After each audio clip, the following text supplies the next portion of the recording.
Hello friends, welcome back. बढ़ती हुई technology इंसान की जिंदगी में जहां बहुत सी आसानियां ला रही है, वही मुश्किलात भी लाती है। इस मूवी में एआई सिस्टम के बारे में दिखाया जाता है, जहां रोबोट्स इंसानी जिंदगी में हेल्पफुल होने के साथ साथ बहुत खतरनाक भी हो सकते हैं। इस मूवी के इब्तिदा में दिखाया जाता है कि एक कपल एबी और पॉल कंपनी की तरफ से दी हुई अपने नए घर में शिफ्ट होने जा रहे होते हैं। उन्हें वाकई में स्मार्ट होम सिस्टम पसंद होता है, जिसमें नस्ब कैमरे और मजबूत शीशे भी शामिल होते हैं। कंपनी का एक एम्प्लॉय उन्हें एक बड़ी खिड़की के सामने मास्टर बेडरूम और बाथरूम दिखाता है।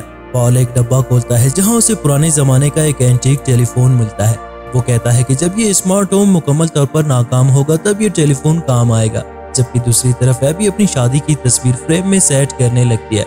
दोनों टेरेस पर पहुंचते हैं जहां का मंजर बहुत ही खूबसूरत होता है। कपल टेरेस पे शाम का एक बेहतरीन नजारा एंजॉय करते हैं और पॉल सितारों की तरफ इशारा करते हुए एबी के साथ बातें करने लगता है और दोनों बहुत खुश नजर आते हैं। सुबह एबी इंटीग्रेटेड रोबोटिक ऑफिस चली जाती है जहां वो रोबोट्स पर काम कर रही होती है। एबी ऑफिस में दाखिल होते ही अपने बॉस का चेहरा एक बड़ी सी स्क्रीन में देखती है। तभी बॉस उसके पास पहुंचता है और उसे बताता है कि ये एक नई डेवलपमेंट रियल टाइम इमेजिंग है। वो उसे ऑफिस दिखाता है और बाद में एक पार्टी अरेंज करते हैं जिसमें बॉस उसकी फैमिली को भी मदऊ करता है और कहता है कि कंपनी की तरफ से एक गिफ्ट घर में तुम्हारा इंतजार कर रही है। एबी शाम को जब घर लौटती है तो उसका शौहर लैपटॉप पे काम कर रहा होता है। वो गैराज में जाते हैं जहां उनके लिए पैकेज में एक रोबोट नौकर होता है जिस पर एबी का ऑर्गेनाइजेशन काम कर रहा है। पॉल इस रोबोट को नौकर के तौर पर इस्तेमाल करने को पसंद नहीं करता, लेकिन एबी एक हफ्ते के लिए उसे इस सर्विस के साथ रहने की कोशिश पर राजी कर लेती है। पॉल रोबोट को छूता है तो रोबोट स्टार्ट होते हुए आगे बढ़कर अपना तारुफ टिम के नाम से कराता है। रोबोट उनका वक्त बचाने के लिए होम डिवाइसेस और जाती मेल बॉक्स के पासवर्ड्स लेने की पेशकश करता है, लेकिन एबी उसे कल तक पोस्टपोन करती है। कपल एक ऑटोमेटिक गाड़ी में बैठ जाती है जिसमें मैनुअल कंट्रोल का ऑप्शन भी होता है। अब दोनों बॉस के घर एक पार्टी में पहुंचते हैं जहां रोबोट उनका इस्तकबाल करता है और एक ही चेहरों वाले बहुत सारे रोबोट्स पार्टी में मशरूबात पेश करते हैं। बॉस अपने मेहमानों से एबी का तारुफ कराता है। बॉस कहता है कि इसके हस्बैंड को टिम में कुछ खास इंटरेस्ट नहीं, लेकिन बॉस टिम की तारीफ करते हुए कहता है कि टिम होशियार, खूबसूरत और हैंडसम है और उसका 400 साल तक चल सकता है। रोबोट झूठ नहीं बोल सकता और पासवर्ड भूलकर उसे हमेशा बंद किया जा सकता है। वापस घर पहुंचते ही ये दोनों आपस में प्यार करने लगते हैं और बच्चे की ख्वाहिश करते हैं, लेकिन रोबोट की मौजूदगी उनकी इमोशंस में खलल पैदा करता है। एबी को टिम की मौजूदगी पर गुस्से की बजाय हंसी आती है। अगली सुबह उनकी नई पड़ोसन रोज घंटी बजाती है, एबी से मिलते हुए अपना तारुफ कराती है और पड़ोसन के वापस जाने के बाद रोबोट आके पासवर्ड तलब करता है। पॉल पासवर्ड देने से इनकार करता है, जबकि एबी उसका एतमाद लेते हुए कहती है कि हम रोबोट्स पर काम कर रहे हैं, तुम्हें इन पर यकीन होना चाहिए। चुनांचा पॉल उसकी बात मान लेता है, लेकिन फिर भी उन्हें रोबोट को डीएक्टिवेट करने के लिए कोड रखना चाहिए। टिम उन्हें एक कोड तजवीज करता है जिसे वो मान लेते हैं। टिम माउस कैचर में फंसे हुए एक चूहे को हाथ पे निकालता है। थोड़ी देर देखने के बाद उसे पैंग देता है। शाम को एबी और पॉल एक ओल्ड ड्रामा देखने के लिए टीवी के सामने बैठ जाते हैं। एबी टिम को भी टीवी देखने को कहती है। पॉल जल्द ही सो जाता है, लेकिन टिम पूरी फिल्म बहुत तवज्जो से देखता रहता है और इस मूवी के बाद टिम एबी से सवाल पूछने लगता है कि मोहब्बत क्या है, कि मोहब्बत किसी के साथ रहने और अच्छी जिंदगी गुजारने को कहते हैं। अचानक से रोबोट कहता है कि मैं भी प्यार करना चाहता हूँ। अब अगली सुबह का मंजर दिखाया जाता है जहां पॉल अपनी बीवी को नाश्ता बनाने की पेशकश करता है, लेकिन किचन में आके देखता है कि टिम ऑलरेडी नाश्ता बना चुका है। एबी नाश्ते की टेबल पर बैठती है। टिम एबी की आज के तमाम कामों के बारे में बताता है जो कि वो करने वाली होती है और कहता है कि पॉल आज के दिन कुछ नहीं करने वाला। एबी को वापस घर आने पर मालूम होता है कि उसके हस्बैंड का फोन आउट ऑफ रेंज है और उसका शौहर तकरीबन 300 मीटर की दूरी पर है। एबी घर से निकलती है और जॉगिंग करते हुए अपने हस्बैंड को देखने जाती है। उसे पता चलता है कि यहाँ रोज का घर है जहाँ पॉल मौजूद है।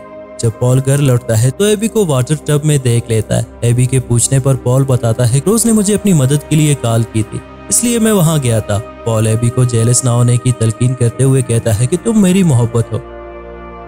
शाम को डिनर पर जाने के लिए एबी रोबोट से अपने लिए खूबसूरत ड्रेस कलर का मशवरा तलब करती है और रोबोट उसे रेड कलर का मशवरा देता है। एबी रेड कलर का ड्रेस पहनती है जिसे पहनकर वो काफी अट्रैक्टिव दिखने लगती है और एबी रोबोट से अपने ड्रेस का जिप बंद करने को कहती है।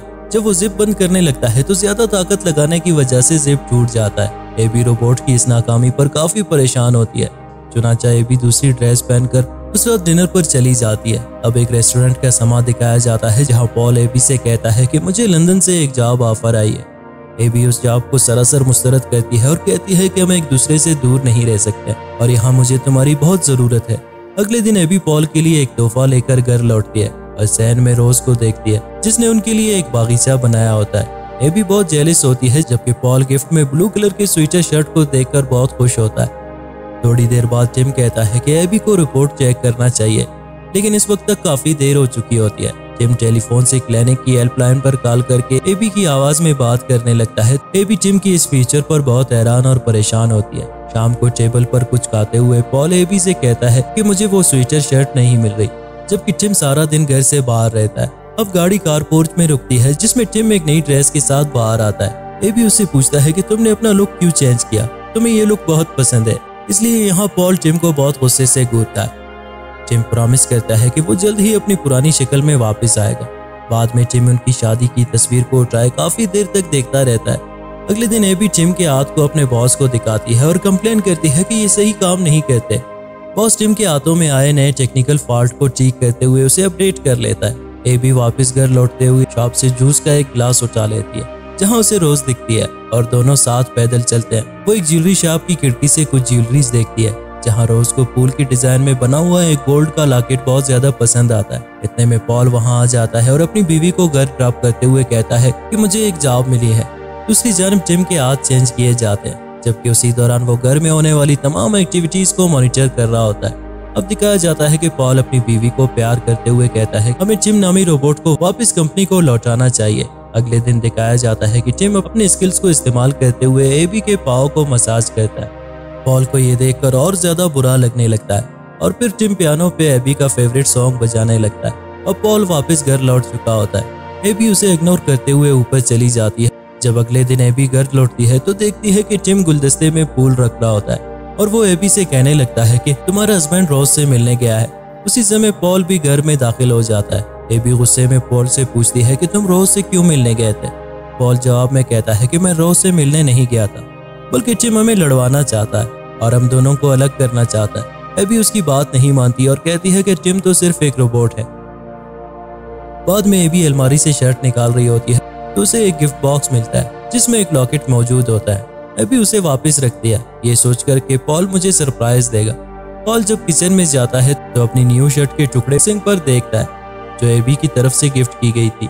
पॉल को टिम पर शक होता है और वो मॉनिटर पे टिम की वीडियोस चेक करने लगता है। पॉल देखता है कि टिम उसकी बीवी के कपड़े अजीब तरह से सूंघ रहा होता है। पॉल फौरन उसको अपने मोबाइल के कैमरे में रिकॉर्ड कर लेता है। अब वो घर से निकलता है ताकि ये वीडियो अपनी बीवी को दिखा सके, लेकिन उसकी गाड़ी स्टार्ट नहीं होती। टिम पॉल के लिए कंपनी की गाड़ी अरेंज करता है जिसमें बैठकर पॉल वहां से निकल जाता है। अब रास्ते में गाड़ी खुद ब खुद तेज रफ्तार से चलने लगती है। पॉल गाड़ी को रोकने की कोशिश करता है लेकिन वो गाड़ी नहीं रुकती और सड़क से दूर एक दरख्त से जा टकराती है। एबी को इत्तला मिलती है तो वो परेशानी की हालत में फौरन हॉस्पिटल पहुंचते हुए अपने शौहर से मिलती है। यहाँ उसका हस्बैंड उसे कहता है कि मेरे साथ जो भी हुआ सब टिम ने किया है और उसे तलकीन करते हुए कहता है कि रोबोट के साथ अकेली मत रहो बल्कि यहीं हॉस्पिटल में मेरे साथ रहो। अब अगली सुबह का मंजर दिखाया जाता है जहाँ रोज एबी और पॉल का पूछने उनके घर पहुंच जाती है। टिम दरवाजा खोलते हुए उसे अंदर आने को कहता है और थोड़ी देर बाद एबी अपने घर कुछ सामान लेने जाती है। घर पहुंचने से पहले रोज उसे रोकती है और कुछ कहने लगती है। एबी उसके गले में सोने का लॉकेट देख लेती है जो उसके हिसाब से उसके शौहर ने ली होती है। गुस्से में आकर वो उसकी बात सुने बगैर घर चली जाती है और एबी लॉकेट का बॉक्स चेक करती है तो वो अपने शौहर पे बदगुमान होकर सीढ़ियों पर बैठकर रोने लगती है। उसी दौरान टिम ऊपर से आवाज देता है और कहता है कि मुझे पता है कि पॉल मुझे कंपनी को वापस लौटाना चाहता है और वो ये भी कहता है कि मेरे असल मालिक आप है और साथ में एक वीडियो दिखाता है जिसमें पॉल अपने कमरे में रोज को किस कर रहा होता है। एबी वीडियो देखकर बहुत परेशान और मायूस होती है और अपने शौहर से ना मिलने का फैसला कर लेती है। पॉल मुसलसल कॉल करता है मगर एबी उसकी कोई कॉल नहीं उठाती और कुछ देर बाद पॉल जख्मी हालत में वापस घर पहुंच जाता है जहां टिम उसे कहता है कि तुम्हारा बैग पैक है जिसपे ब्लू कलर का स्वेटर भी पड़ा होता है और कहता है कि एबी तुमसे मिलना नहीं चाहती। पॉल को गुस्सा तो आता है पर वो उसकी बात का यकीन नहीं करता। उसी दौरान एबी वहां आती है और कहती है कि मैंने वीडियो देखी है और तुम्हारी सब हकीकत जान चुकी हूँ। पॉल उसे समझाने की कोशिश करता है लेकिन एबी उसे यहाँ से जाने को कहता है। चुनांचे पॉल चला जाता है। रास्ते में रोज पॉल को कॉल करके कहती है कि उनकी रोबोट टिम ने मुझे किस करने की कोशिश की थी। ये सुनकर पॉल टेलीफोन बॉक्स से एबी को कॉल कर लेता है और टिम की बदनीयती के बारे में बताते हुए कहता है कि मेरे पास सबूत है। एबी उसे वापस घर आकर मिलने को कहती है लेकिन पॉल नहीं जानता कि एबी की आवाज में टिम उससे बात कर रहा होता है और थोड़ी देर में पॉल जब घर पहुंचता है तो टिम पीछे से उसके सर पर बेलचे से हमला करता है। पॉल को घसीटते हुए बाथरूम ले जाकर उसके हाथ पीछे बांध देता है। उसी वक्त रोज उनके घर आ जाती है और वो पूछती है कि यहाँ से अजीब सी आवाजें आ रही है। जवाब में टिम कहता है कि पानी बहने की आवाज है। टिम दरवाजा बंद करके फिर से बाथरूम जाके पॉल का सर वाटर टब में डुबो देता है और थोड़ी देर बाद टिम एक सुर्ख कलर की ड्रेस उठाए एबी के पास पहुंच के उसे पहनने को कहता है। उसकी ये हरकत एबी को खौफजदा और परेशान करती है। बहरहाल वो टिम के कहने पे ड्रेस पहनकर उसके सामने आ जाती है। दोनों खड़े होकर सनसेट देखते हैं और एबी टिम से गले लगने को कहती है, जहाँ टिम उससे अपनी मोहब्बत का एतराफ करता है, जबकि एबी कहती है कि मेरे दिल में उस तरह की कोई फीलिंग्स नहीं। अब वो सितारों को देखते हैं और एबी उसकी इंसाइक्लोपीडिक नॉलेज पे हैरान हो जाती है। अब अगली सुबह का मंजर दिखाया जाता है, जहाँ रोज एबी को घर जाते हुए मिलती है और उसे पॉल के कॉल के बारे में सब कुछ बता देती है। एबी फिर से उस वीडियो को चेक करने लगती है जिसमें पॉल ने रोज को किस किया होता है और टेबल पर पड़ा वो गुलदस्ता देखकर रियलाइज करती है कि ये गुलदस्ता सीन के काफी दिनों बाद लेकर आई थी। ये गुलदस्ता इस सीन में कैसे आया? एबी को अपने बॉस के कुछ अल्फाज याद आते हैं। उसी वक्त एबी ज्वेलरी शॉप कॉल करती है, जहां उसे पता चलता है कि वो लॉकेट पॉल ने नहीं बल्कि रोज ने खरीदी थी। इसके बाद एबी गार्डन की एक तस्वीर उठाती है जिसमें फूलों की 2 क्यारियां बनी होती है, जबकि हकीकत में वहां पर 3 क्यारियां होती है। एबी टिम को स्टोर में जाने को कहती है और खुद बेलचा उठाए गार्डन में आ जाती है, जहां उसे पॉल की बॉडी मिल जाती है। उसी समय टिम भी वहां पहुंचता है, जो नहीं चाहता कि एबी इस डेड बॉडी को देख ले। एबी खौफ के मारे टिम को डीएक्टिवेट करने का पासवर्ड बोलती है। टिम डीएक्टिवेट होते हुए फिर से रीएक्टिवेट हो जाता है। क्योंकि टिम एबी की आवाज में बोल सकता था, इसलिए बहुत पहले उसने पासवर्ड बदल दिया होता है। एबी खौफ के मारे वहां से भागकर अंदर चली जाती है। टिम ऑलरेडी तमाम पासवर्ड जानता है, इसलिए वो बआसानी घर के अंदर चला जाता है। एबी टेलीफोन उठाकर कॉल मिलाने लगती है तो टिम उसे कुर्सी मारकर नीचे गिरा देता है और रिसीवर उसके सर पर मारता है तो एबी बेहोश हो जाती है। एबी को जब होश आता है तो वो खुद को बाथरूम में पाती है। एबी घर के कैमरे तोड़ती है ताकि टिम उसे न देख सके। अब एबी किचन की विंडो खोलने की कोशिश करता है ताकि वहां से भाग सके, जबकि दूसरी जानिब रोज अपने घर में बर्तन धो रही होती है और देखती है कि एबी के किचन में कुछ अजीब सी लाइटिंग हो रही है। उसी समय टिम एबी को पकड़कर कुर्सी पर उसके हाथ पांव बांध लेता है। टिम एबी से अपनी मोहब्बत का इजहार करते हुए कहता है कि मेरी जिंदगी बहुत मुख्तसर है और इसे जबरदस्ती शराब पिलाते हुए बात आगे बढ़ाता है और कहता है कि मैं अपनी जिंदगी के अच्छे लम्हात को हमेशा के लिए याद रखना चाहता हूँ। उसी वक्त रोज दरवाजे पर दस्तक देती है। टिम जब दरवाजा खोलता है तो रोज कहता है कि यहाँ कुछ गलत हो रहा है और एबी से मिलने का इसरार करती है। टिम उसे धमकाकर वापस जाने को कहता है। उसी समय एबी खुद को खो लेती है और छुरी उठाकर टिम को धमकाने लगती है और टिम एबी का गला दबोचकर उसे ऊपर उठा लेता है। तभी रोज गाड़ी तेज चलाते हुए घर के शीशे पर टक्कर मारती है, जिसकी वजह से शीशा टूट जाता है और रोज दौड़ते हुए एक नोकदार लकड़ी से टिम को मारने की कोशिश करती है, पर खुद गिरकर बेहोश हो जाती है, मगर टिम को कुछ भी नहीं होता। एबी रोज को संभालने लगती है। उसी समय टिम किचन वाली छुरी रोज के पेट में घोंप कर उसे कत्ल कर देता है और अब टिम एबी को कहता है इस छुरी पर तुम्हारे फिंगरप्रिंट्स है, लिहाजा ये कत्ल भी तुमने की है। टिम एबी को पकड़कर पुलिस को कॉल करता है और एबी की आवाज में बात करते हुए कहता है कि मैंने अपने हस्बैंड और रोज को कत्ल किया है। एबी टिम को रोकने की कोशिश करती है, मगर टिम उसका गला दबोचकर कहता है कि तुम अब भी पासवर्ड बोलकर मुझे डीएक्टिवेट कर सकती हो, मगर एबी नहीं जानती कि पासवर्ड क्या है। टिम एबी को टेरेस में फेंकने ही वाला होता है कि एबी टिम से मोहब्बत का एतराफ करती है और आई लव यू कहती है। ये सुनकर टिम डीएक्टिवेट हो जाता है। दरअसल आई लव यू ही टिम को डीएक्टिवेट करने का पासवर्ड होता है और इस तरह एबी बच जाता है और अपने मेडिकल रेस्ट डिवाइस को देखती है, जो इंडिकेट कर रही होती है कि वो प्रेग्नेंट है। और इस मूवी की कहानी यहीं पे खत्म हो जाती है।